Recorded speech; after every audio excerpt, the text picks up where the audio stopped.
Dua handheld terbaru dari Retroid, Retroid Pocket 4 dan Retroid Pocket 4 Pro, udah aku review semua. Kesimpulan keduanya sih sama-sama memuaskan buatku. Terus, mending pilih yang mana dong? Nah, di video kali ini, aku mau bandingin keduanya buat tahu seberapa jauh bedanya dan mana yang lebih baik buat kalian beli. Nggak usah pakai lama, yuk kita ulik!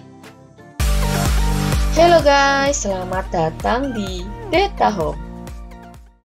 Siapapun yang lagi nyari retro handheld, pasti punya skenario dan kebutuhannya masing-masing.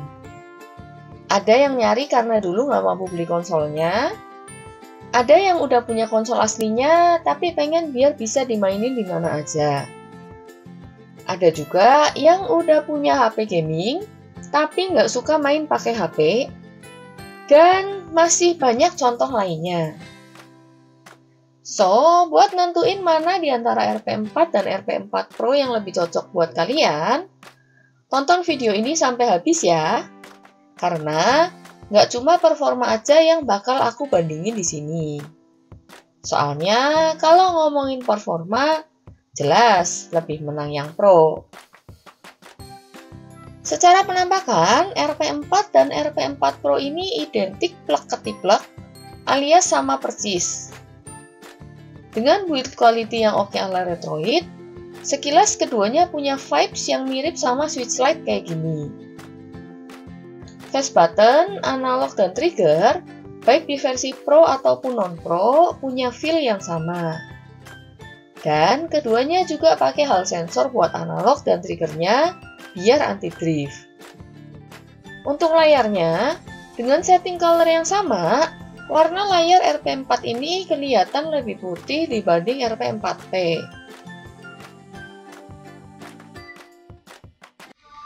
Sementara buat suara sih nggak jauh beda kalau menurutku.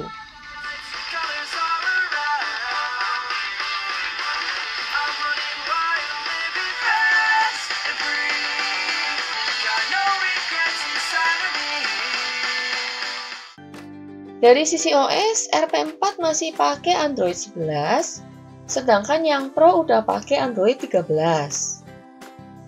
Buatku pribadi, yang pakai Retroid ini cuma buat main game, browsing, dan YouTube-an. Nggak ada perbedaan yang ketara di antara keduanya. Terus, kalau kita lihat speknya, keduanya sama-sama punya layar touchscreen 4,7 inch dengan resolusi 1334 x 750. Kapasitas baterainya 5000 mAh dan punya konektivitas yang lengkap kayak Wi-Fi 6, Bluetooth 5.2, dan port micro HDMI. Tapi, ada beberapa perbedaan yang cukup signifikan. RP4 pakai chip Dimensity 900, GPU G68, dan RAM 4GB. Sedangkan RP4 Pro pakai Dimensity 1100 dengan RAM 8GB, dan ada tambahan fitur video out 1080p via port Type-C-nya. Dengan perbedaan spek kayak gitu, wajar kalau performanya juga beda. Itu bisa dilihat dari hasil benchmark keduanya. Di Antutu 10, RP4 dapat hasil 500 ribuan, sementara si Pro dapat 700 ribuan. Sedangkan di 3D Mark Wildlife dan Stress Test, RP4 dan RP4 Pro dapat hasil kayak gini. Lumayan juga ya selisih hasil benchmark tadi. Terus, apa kemampuan gamingnya juga timpang gitu?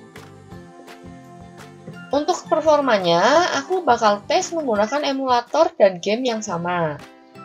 Untuk PS2, aku pakai emulator Nether SX2 4548. Di versi yang Pro, banyak game yang bisa kita mainin dengan resolusi kali 2. Sementara di yang non-Pro, pilihan game yang bisa kita mainin dengan kali 2 tentunya lebih terbatas. Contohnya kayak Burnout Revenge ini, yang cuma bisa di-set maksimal kali 1,5 biar nggak nge-lag. Menurut kalian, emang kelihatan banget ya Bedanya kali 1,5 sama kali 2. Untuk 3 game Wii yang aku mainin, di versi Pro ataupun yang non-Pro bisa lancar di resolusi kali 2.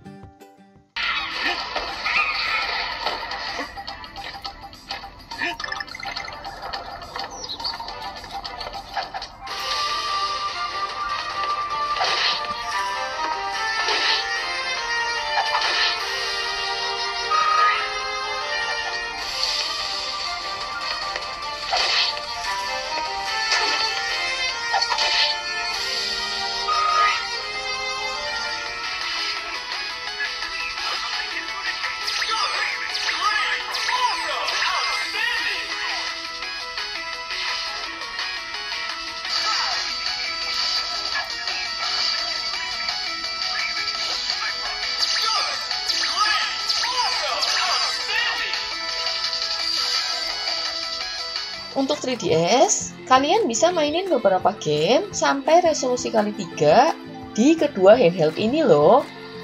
Kayak Mario Kart 7 ini yang jadi ekstra bening. Tapi memang bakal kerasa lebih lancar waktu dimainin di versi yang Pro ya.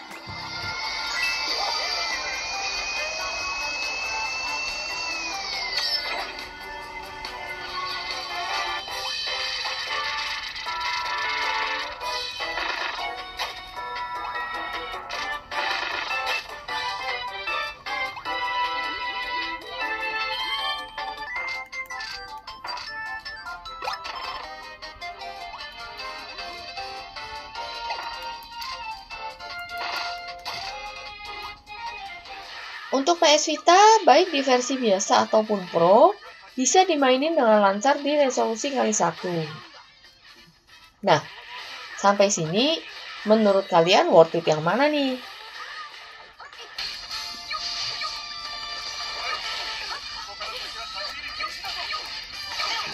Perbedaan antara versi Pro dan non-Pro yang paling kerasa pas mainin game-game Android kekinian.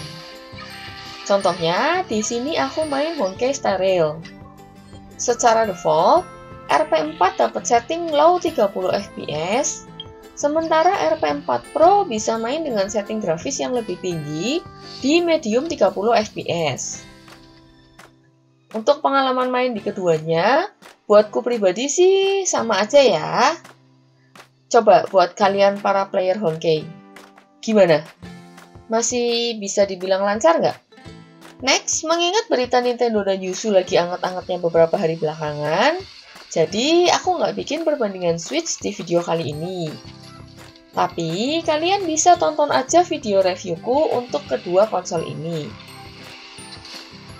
Untuk daya tahan baterai, di mode standby 10 jam dengan Wi-Fi on, RP4 berkurang 13%, sementara RP4P berkurang 2%. Terus, kalau Wi-Fi-nya kita off, RP4 berkurang 8%, RP4P tetap berkurang 2% aja.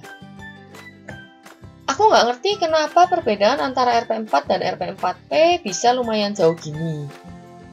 Apa mungkin Android 13 emang lebih irit daya saat standby?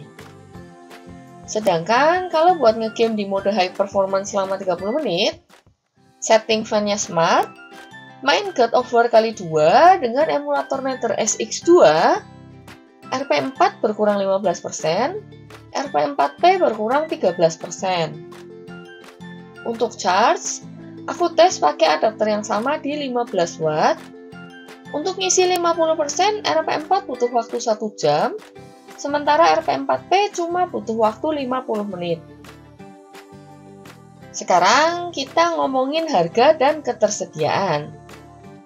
Pas video ini dibuat, kalian bisa nemuin beberapa penjual di toko ijo yang open PO RP4 Pro di harga 4,5 jutaan.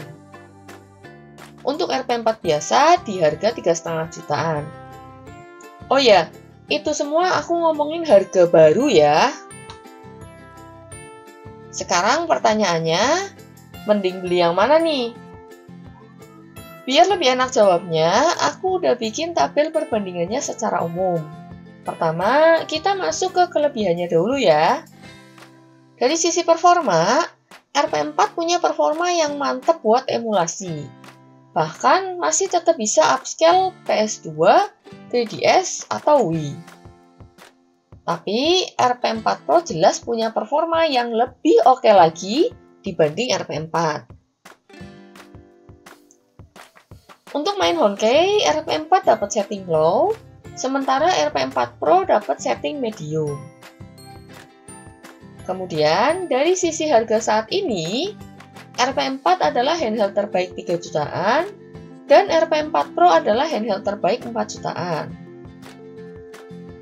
Terus, untuk kekurangannya, RP4 punya konsumsi daya dan charging yang kurang efisien.